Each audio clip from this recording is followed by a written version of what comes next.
Soybean GST घोटाला, न soybean खरीदा न बेचा, 100 ट्रकों की कोटा से बांसवाड़ा एंट्री फर्जी दिखाई गई। मुनाफे की फसल मानी जाने वाली सोयाबीन की खरीद में फर्जी इनपुट टैक्स क्रेडिट दिखाकर करोड़ों की टैक्स चोरी की जा रही है।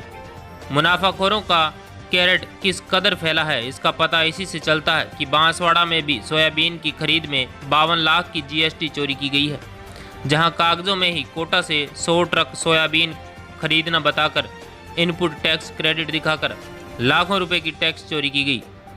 मामला सामने आने पर अब जीएसटी की एंटीविजन ने बांसवाड़ा की गणपति ट्रेडिंग ठिकरिया कंपनी को 52 लाख रुपए की टैक्स चोरी पर पेनल्टी सहित 1 करोड़ 25 लाख रुपए का नोटिस भेजा है। जांच में परत दर परत फर्जीवाड़ा सामने आता गया तो जीएसटी एंटीविजन टीम के अधिकारी भी हैरत में पड़ गए।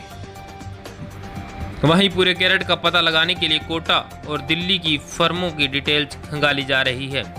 जीएसटी से जुड़े अधिकारियों की माने तो टैक्स चोरी का यह मामला 100 करोड़ से भी ज़्यादा हो सकता है।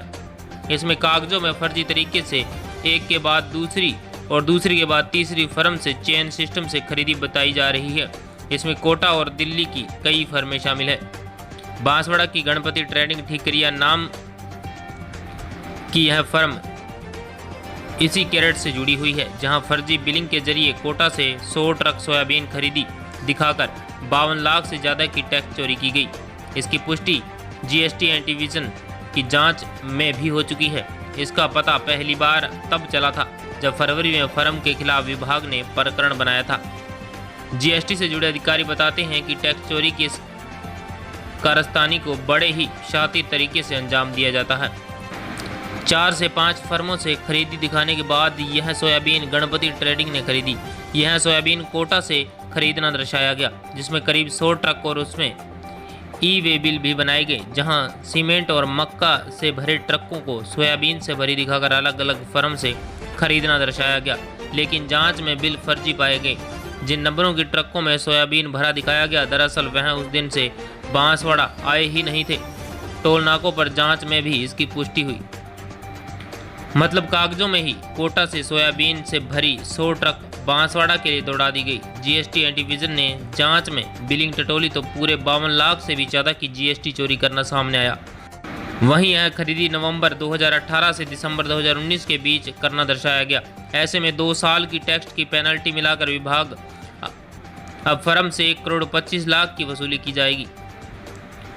एक बार खरीदे गए माल को फर्जी तरीके से अलग अलग फर्मों से खरीदी बताकर गलत ढंग से इनपुट टैक्स क्रेडिट ले लेने से इस कैरेट को कोटा के बड़े व्यापारी ऑपरेट कर रहे हैं, जो नियमों के पेज से टैक्स चुराकर राजस्व को चपत लगा रहे हैं। बांसवाड़ा डूंगरपुर में इस कैरेट को ऑपरेट करने वाले मास्टरमाइंड कोटा का पुखराज मालपानी और उसका बेटा अमित मालपानी बताए जा रहे हैं। ये व्यापारी बांसवाड़ा जिले के बड़ौदिया, तलवाड़ा, आसपुर, सलूम्बर के व्यापारियों से डील करते हैं। बताया जा रहा है कि इस तरह गड़बड़ियां कर टैक्स चुराने में कोटा की कई फर्म शामिल हैं। जिले में 75,000 हेक्टेयर में सोयाबीन होती है। यहाँ औसतन प्रति है 15 क्विंटल पैदावार है। ऐसे में किसानों का इस ओर रुझान है। सोयाबीन की तेल कंपनियों में मांग है। इसकी खरीद पर 5% जीएसटी है, क्योंकि किसान अपंजीकृत डीलर होता है, इसीलिए व्यापारी उनसे माल खरीदते हैं तो उन्हें बिलिंग न होने पर इनपुट टैक्स क्रेडिट लाभ नहीं मिलता है। ऐसे में व्यापारी खरीदे माल को बेचने के लिए टैक्स भुगतान कम कराने इसे एक से दूसरी से तीसरी फर्म से बिक्री दर्शाते हैं, ताकि हर खरीद पर इनपुट टैक्स क्रेडिट जुड़ता जाए। फर्में भी कागजों में चल रही है। जांच में सामने आया कि कुछ फर्में तो महज कागजों में ही और उनका इस्तेमाल सिर्फ फर्जी परचेजिंग बिल दिखाने के लिए ही किया जा रहा है। बताया जा रहा है कि करोड़ों की जीएसटी चोरी के इस रैकेट में कई बड़े व्यापारी भी शामिल हैं। ये व्यापारी उनकी ही अलग अलग फर्मों के जरिए प्रदेश भर में फर्जी बिलिंग दिखाकर करोड़ों की जीएसटी चुरा रहे हैं। बांसवाड़ा जिले से किशन सोलंकी की रिपोर्ट।